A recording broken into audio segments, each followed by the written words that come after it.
What is good, my brothers? I am back with a very deep topic today, and I really want to teach and preach. And this goes deep, this goes deep for any brother that's watching this. Why are so many of us black men overweight? 44% of us are overweight.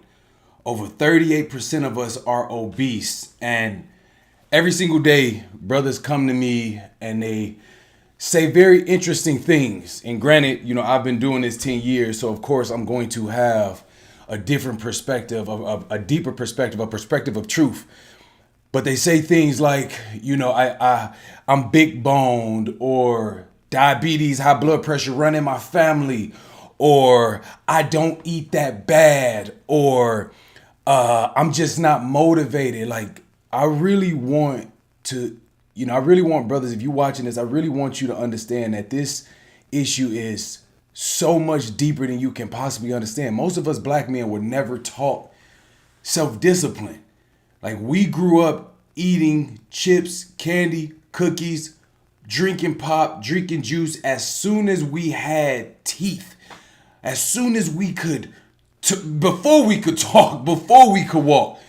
Like, I remember being a kid and, every time we go hoop, every time we go play basketball, every time I go outside, the only thing I'm thinking about is, do I have 50 cents, 75 cents to go to the corner store? Like, me, after we play a couple of games, I'm going to the corner store. I remember there used to be this corner store back in East Chicago that had 1 cent gummy bears. Man, if you found a dime, that was 10 gummy bears. I remember zebra cakes and fudge rounds being the gold standard. 20 back when they was 25 cents.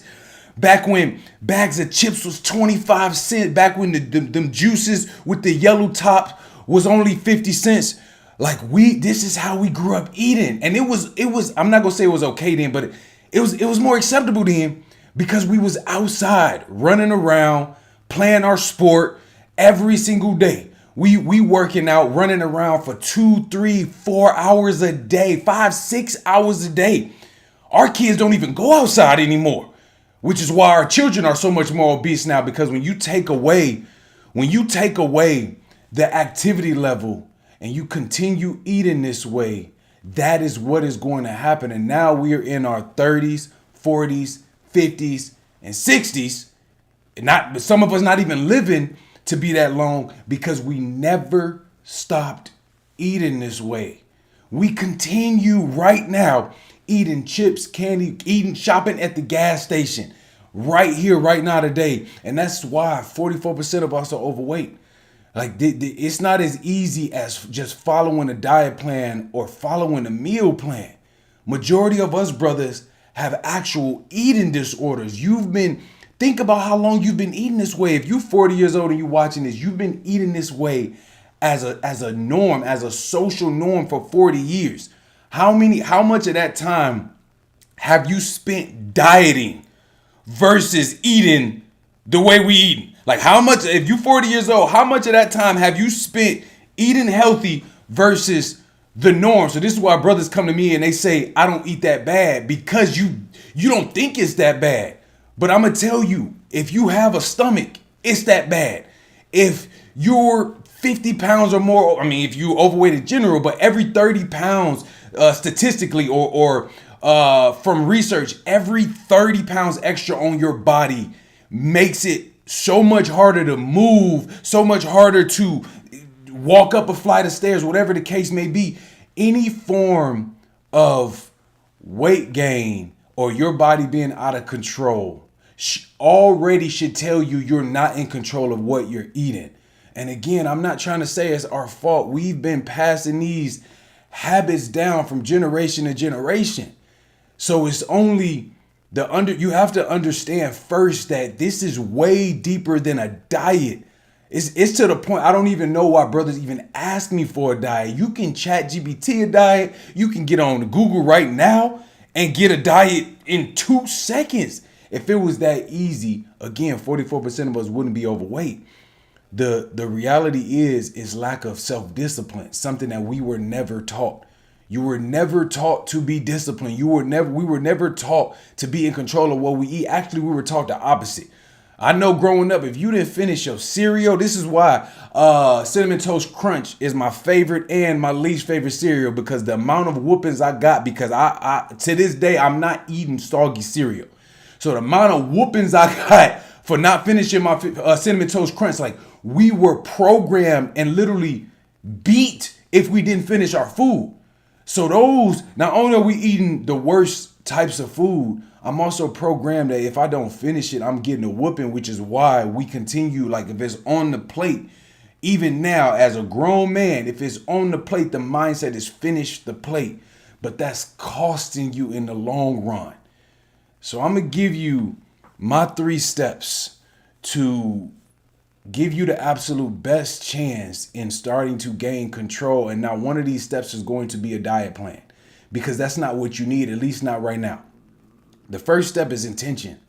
The first step is for you to choose to want to be in control. So if you're watching this video, the first step is saying, yo, I want to get in control of what I'm putting into my mouth. Before we talk about how to do it or what that's going to look like, you got to want to be in control. That's what discipline is. Discipline is doing something that you don't want to do to get something that you really want. Discipline is ultimate self-control, but discipline is a choice. Discipline is not the default choice. The default choice is to continue drinking juice. The default choice is to continue drinking alcohol whenever you want, eating candy, eating chips, telling yourself that it's not that bad. That's the default choice. So the first step is to make the choice to choose to want to get in control of what you put into your mouth. Now, once you make that choice, now we can talk about step 2. Step 2 is get it away from you. Until you have mastered temptation, it has to, first off, get it out of your house. Like the first step is go home if you home now. And no, don't do the thing where I spent a lot of money on these groceries, whatever the case may be, because again, it's costing you your health, your energy, and your confidence in the long run. So step number 2 is get it out of your immediate environment. Get it away from your home. Throw the chips out, throw all the processed food out, throw all the juice out. Now, I'm not going to say you can never eat these things again. You're going to eat them again regardless, but now it becomes harder to do so. Now it's not convenient. So you want to eliminate convenience, brother. Eliminate the ease, accessibility for you to just grab because you're bored or stressed out or whatever the case may be. Remove it out of your environment. And then step number 3, the hardest of them all, is stop buying it.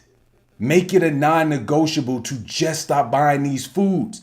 Then it becomes the only choice if you're not buying heavily processed food. So I'm not talking about canned veggies. Like those are also still processed, but those are acceptable. I'm talking about heavily processed foods. When I tell my clients, I say foods that would survive an apocalypse. Get rid of anything that would survive. Every apocalyptic movie has they find a Twinkie, or they find chips, or they find some candy somewhere, and it's like they fighting over it. They find an old Snickers and it's still intact. That's because it's so heavily processed. So the chips, the candies, the cookies, the pop in the juice, the ice cream, these are the foods you want to get rid of. In this video, I'm not going to tell you what to eat, because as long as it's not heavily processed, at least for right now, it's perfectly fine for you to eat. These are my 3 steps. But again, it's easier said than done. The average brother that's watching this, 56% of us, over 50% of us, over 56% of us have hypertension, high blood pressure. It doesn't run in the family, it runs in food. Food is the only thing that runs in your family, bro. Your high blood pressure doesn't run in your family. Eating and being out of control is the only thing that runs in the family. So these 3 steps, if you can do these 3 things, in the next week, you'll be down 7 to 10 pounds. I guarantee you it.